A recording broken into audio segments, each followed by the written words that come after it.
In this episode of Travelogue, we'll immerse ourselves in the rich and colourful Kazakh culture of northern Xinjiang. We'll feast on some delicious food and enjoy their spellbinding music and dance. And we'll get up close with a prehistoric treasure.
Welcome to Travelogue's Epic Xinjiang series. I'm James Lam. We continue from where my colleague Greta left off, the city of Altai, or Altai if you prefer, in northern Xinjiang.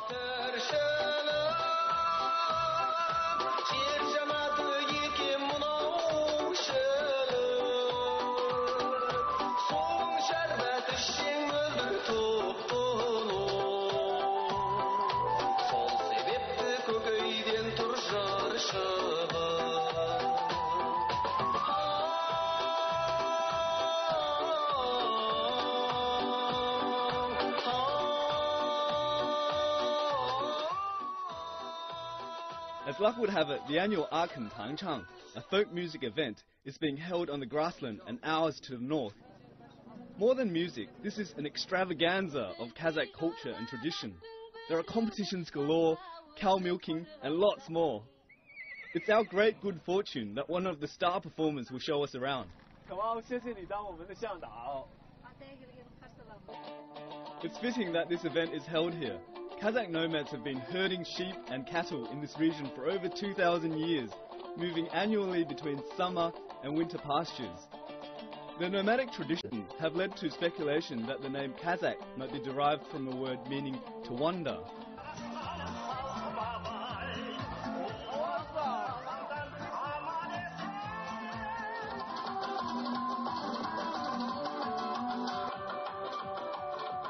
Kazakh form Xinjiang's second largest ethnic minority. There are some 1.5 million Kazakhs in China, with a majority living in northern Xinjiang. And although many of them have embraced a modern, urban lifestyle, they still proudly maintain their heritage. Today, they're singing in the Kazakh language and playing Kazakh tunes on Kazakh musical instruments.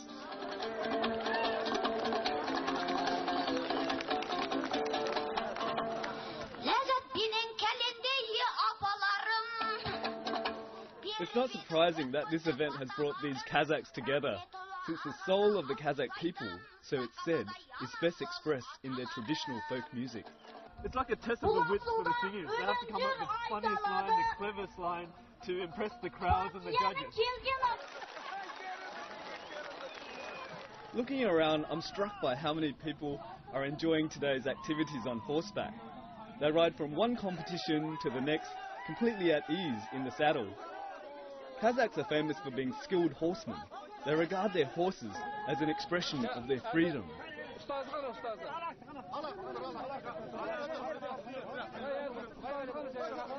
A star on the grasslands. Everyone wants to get a piece of this champion. I have to shake his hand. What an introduction to Kazakh culture. From their ancient home on the grassland to modern Altai city, which now boasts the largest urban population of Kazakhs in Xinjiang, making it the perfect place to see how they enjoy city life.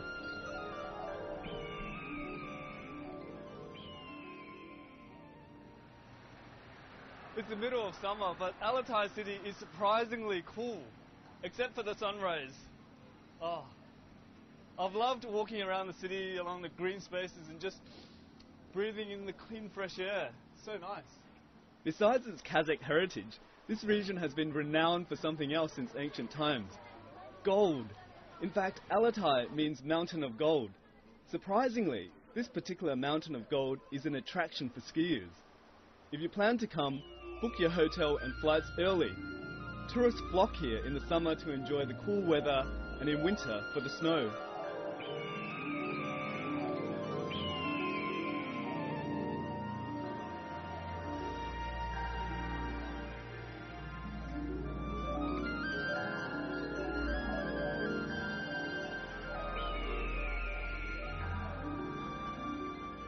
With winter temperatures dipping to minus 40 degrees, the Kazakhs have developed a way of keeping nice and warm. We'll have to take off our shoes, cameraman.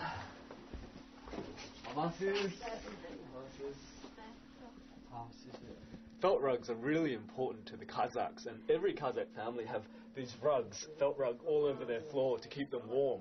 And this lady here, she's really famous for making high quality felt rugs, and I'm going to find out a bit more about how she actually makes them. Back in the day, all Kazakh women knew how to make felt rugs, as it was an absolutely essential skill for coping with the harsh environment. 结婚之前都必须会是哈萨克族下面的是 那墙上的这些墙上的不是为外族的为族的 This is a very typical Kazakh family living room, and I initially thought that everything in here was Kazakh, but actually the rugs on the wall are actually Uyghur, and it just goes to show how the different ethnic minorities are actually influenced by one another. And the two things here, which are extremely important Kazakh items, are actually the felt rug, which are actually put on the floor and on the bed to keep the house warm. And then over there, that's the bride's embroidery, and she does that before she gets married. And they're all made differently as well. So when it comes to the felt rug, I have no idea how they put these two colours together. You want to guess how they do it?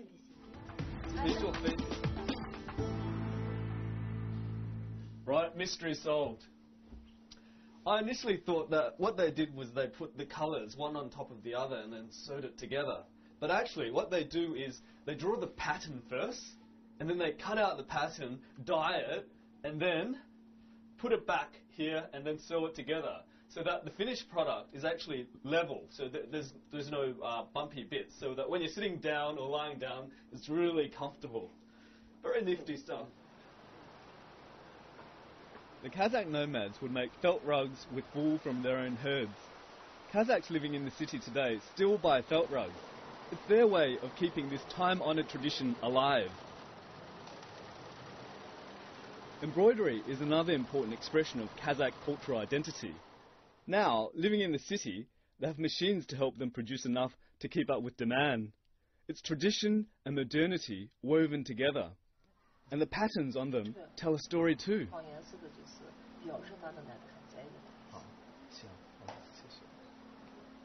Kazakh costumes are not only just colourful and beautiful, but they're really deep in meaning.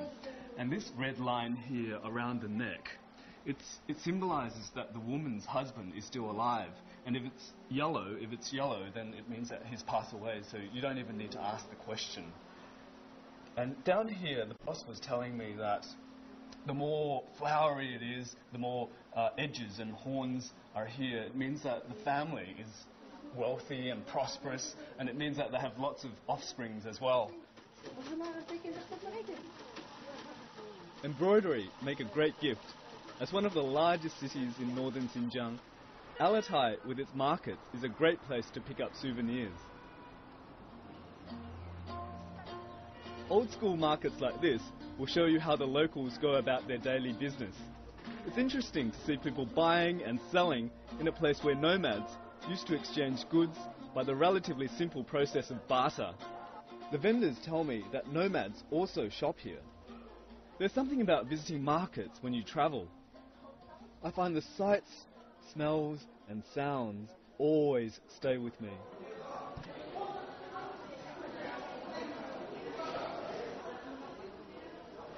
The best thing about this market is it feels just so local. You get a real insight into what the locals eat, drink and wear. How do I look? 我很喜欢这个. What do you think of this? A bargain hat at 25 RMB. Traditional Kazakh hat with authentic design. Excellent stuff. Very happy. Up next, we'll check out a very special Kazakh instrument, indulge in delicious food, and drink in the company of some spellbinding music.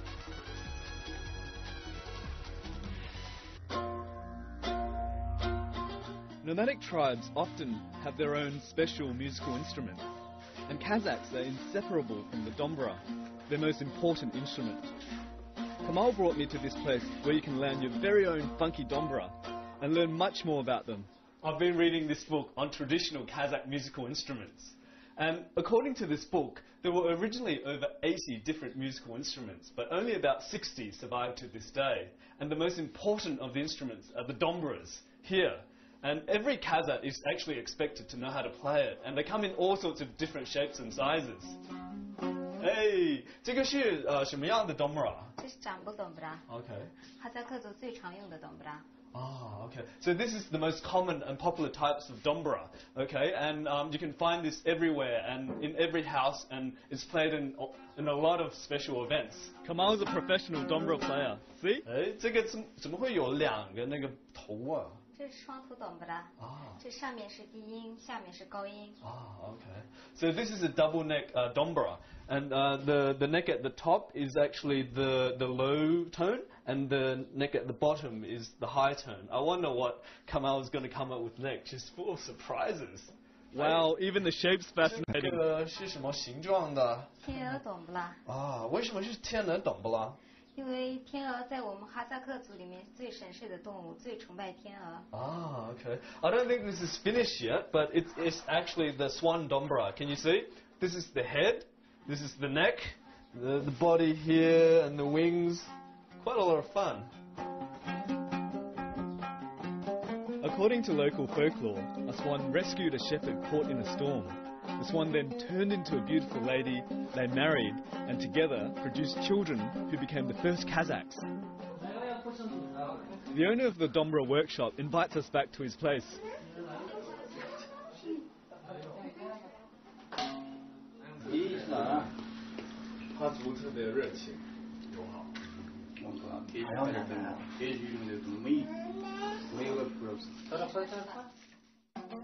In a room full of Kazakh, there's bound to be some excitement. Obviously, everyone can play.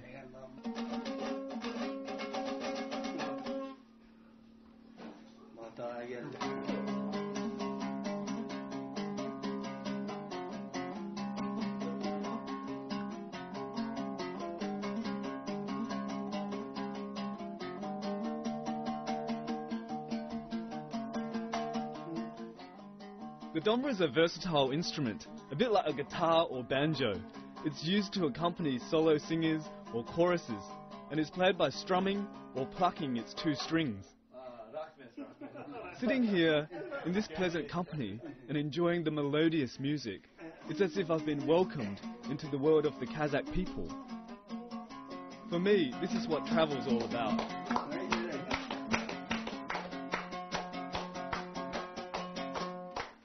Oh, it's officially my turn now. The moment I've been dreading. Oh. Obviously, I'm not a Kazakh. Okay, I'm officially hopeless at this. Gonna put it down.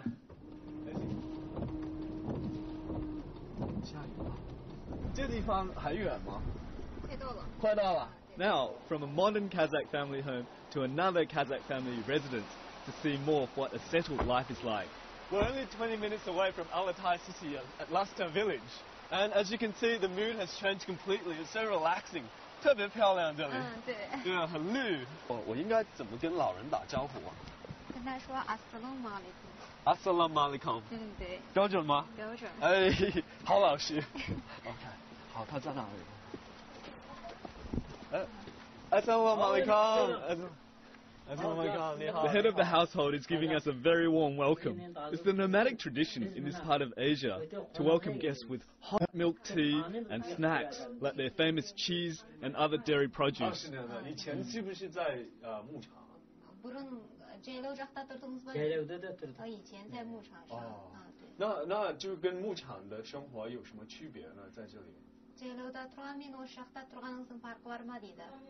Жайлауда тұрғанның парқы әдеттеп мына малшы диқандардың өзіне қолайлық жаратып жатыр.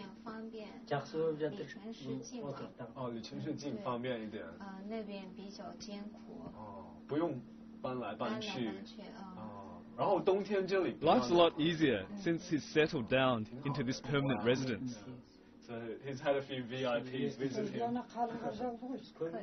他可以谈给我们听吗？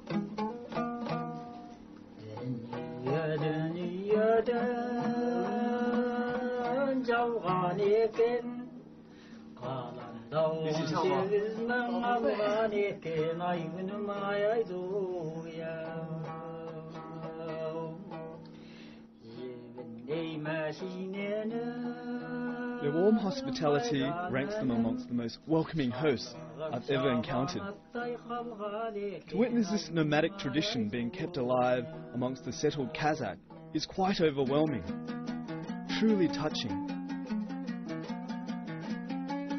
This family moved here 20 years ago and now completely settled and at home in this quaint village.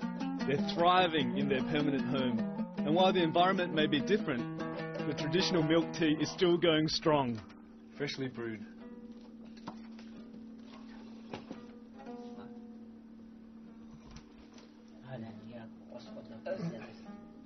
Locals prefer to add butter to make it smoother, hot and energizing. We've just had a few bowls of milk tea, and now, while we're waiting for our lunch, we're berry hunting. Look, this is called wild grapes. 很好吃这个东西。哇，您有多少啊？哦，啊，yeah, straight to dessert. 一个小时就能吃了。啊，香香香。I'm salivating already. As we wait for lunch, I take a snoop around. Altai is famous for its heavy winter snow, and I find just the tool for dealing with it. Here we have it, the final product, the traditional Kazakh skis. They've really cleverly made use of the natural flow of the horsehair. So as you can see, the natural flow is like this, really smooth. So when you're going downhill, you can go as fast as you want, okay? And when you're going uphill, the opposite direction of the hair creates resistance. So you're not afraid of skiing backward. Very clever. This is the ski poles. Instead of having two ski poles, which we use these days, they have this huge stick. And what they do is when they're going downhill, they dig this into the snow to create resistance so that they control their speed going down. Very handy stuff. I love it. And there's more to see. For centuries, the Kazakhs, as nomads, lived in these felt houses. And these were designed especially for the environment and their lifestyle. And they can be packed up and moved on horseback in a matter of hours. Let's come in and have a look. What do you think? Pretty open, huh? This thing here is the most important part of this structure. It's called the shangrat. And basically it symbolizes unity and family because it holds up the structure. It holds this felt house together. Fascinating. And you know, although they have a permanent house just to the side, they still use this because, as they say, classic architecture never go out of style. It looks like lunch is ready. Before we eat, Grace is said to give thanks for the food we're about to enjoy and to welcome us. Now to the part we've really been waiting for, the feast of boiled mutton. He's carving out a piece of the goat's face. It's an honor to have a piece of this.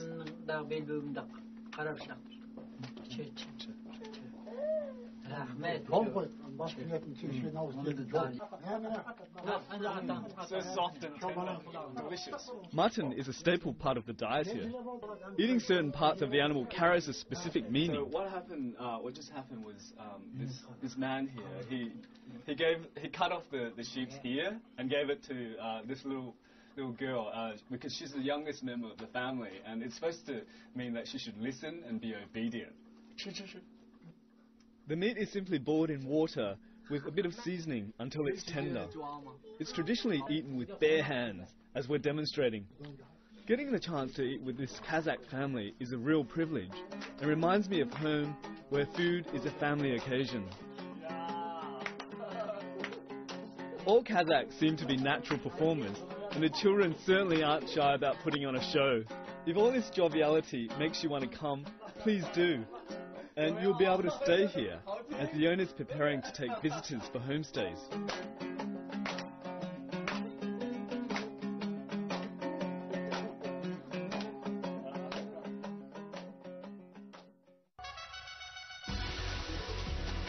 Next, we'll see some precious prehistoric art and a precious commodity, and we'll top off our stay with a glass of their famous yogurt. It's a nice summer's day, however, we're going to see a prehistoric treasure that shows what people do on a cold winter's day. So we've been told repeatedly that Altai was the first place in the world where mankind first started to ski. And now we're going to see rock-hard evidence of it. What is it? I'll tell you in a sec. Let's go.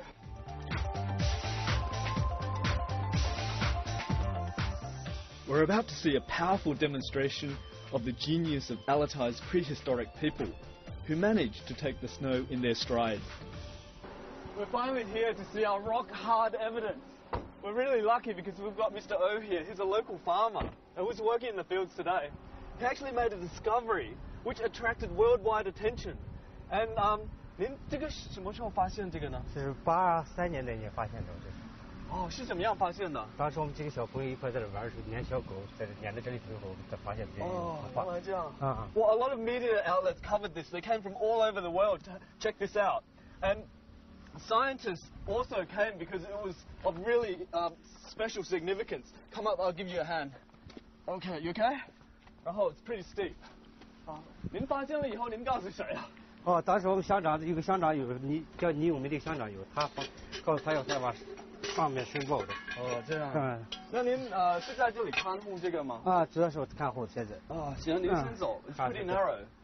You going first? There are similar treasures around here, but this one's special as it shows the ancient start to a modern sport. 我可以看到马了。这还有野牛，还有麋鹿。那滑雪的人呢？滑雪在这上面呢。Can you see it? 主要是为了打猎，是滑雪的这。他们脚上是那个滑雪板吗？对。然后手上呢？他拿了握了一个雪杖。他们是在干嘛？主要是为了打猎，或者是他们去迁移啊，都是用这种方法。是这样啊。这个有多少年的历史了？这个？这专家鉴定的是现在是1万多年了吧？1万多年了。你知道谁画的吗？这个还不知道。We have no idea who painted these rock art. It's amazing. I've never been so close to such an ancient painting. It's a real privilege. Take a look. Take a closer look. Now, from precious art to a precious commodity. My heart is thumping with excitement. It's not about this mountain scenery. It's about something else. As one of China's leading gold-producing regions, Altai, the mountain of gold, sure lives up to its name. Naturally, we want to see where the gold comes from, so we're here at one of the local gold mines. 你看，这就是我们今天出来的矿石。徐先生看不到金子啊？这个不能就直接看到金子。工人你给我拿一下这个矿石标本。我们这矿石经过清洗以后，就是现在这个样子。这样，这个上面的黄黄的是金子吗？不是，这是黄铜矿。这金子和这黄铜矿伴生，我们要经过选矿和冶炼，最后才能出来金。这样。I can't believe it. This stone, once it's processed and cleaned, it turns into gold. Wow. I remember saying that of the 72 valleys in Altai, they all have gold. So keep that in mind when you come next time. Apart from gold, Altai is rich in other mineral resources. Stone collectors can buy stones of every shape and colour in the shops. Otherwise, they can try their luck on the road or even along the rivers that run through the mountain of gold.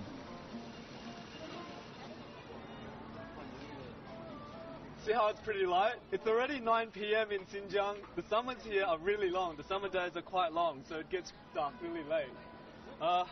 We've had a really long day and I'm dying for a drink. Xinjiang is extremely famous for its dairy product, especially alatai. And this area, although it looks pretty simple, it makes some of the best yogurts in town. So we're all going to have a go. Okay, I got mine.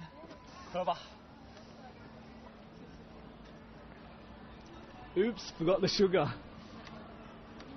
It's really sour. It's as strong as lemon juice.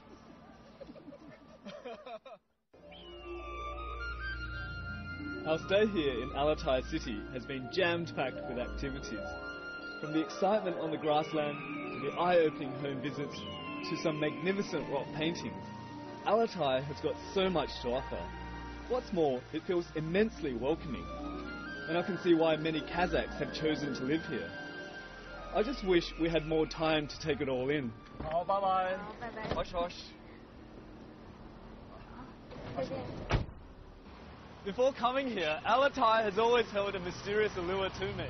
After spending the past week here, I live with bucket loads of memories. And the Kazakhs, I'll never forget their warm-hearted people and their entrancing culture. And on the next episode, though, we're going to Lake Kanas to hopefully see the monster there. So remember to tune in next time. Okay, I'm James Lamb. Thanks for watching Travelogue.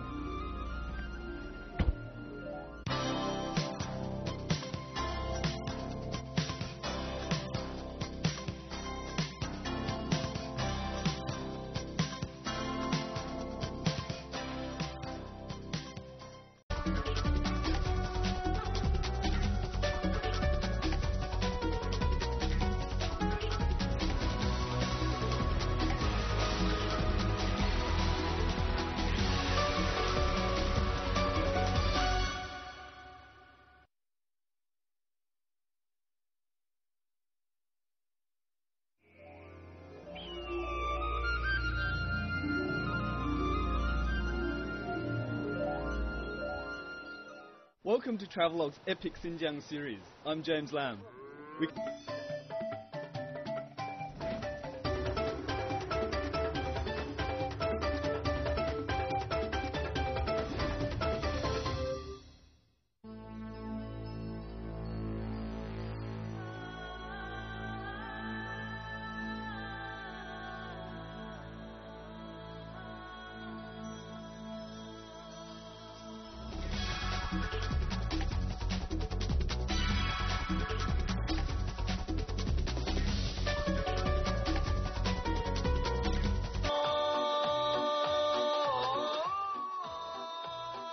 As luck would have it, the annual Aachen Tangchang, a folk music event, is being held on the grassland and hours to the north. More than music, this is an extravaganza of Kazakh culture and tradition. There are competitions galore, cow milking, and lots more. It's our great good fortune that one of the star performers will show us around. It's fitting that this event is held here.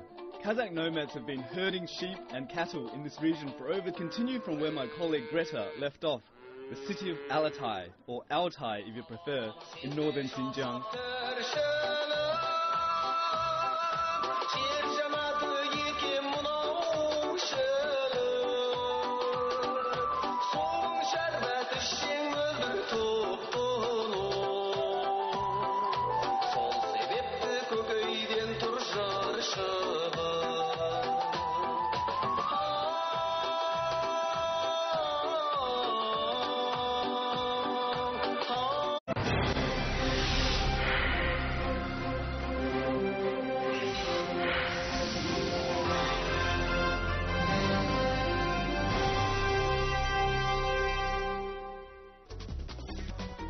In this episode of Travelogue, we'll immerse ourselves in the rich and colourful Kazakh culture of northern Xinjiang. We'll feast on some delicious food and enjoy their spellbinding music and dance. And we'll get up close with a prehistoric treasure,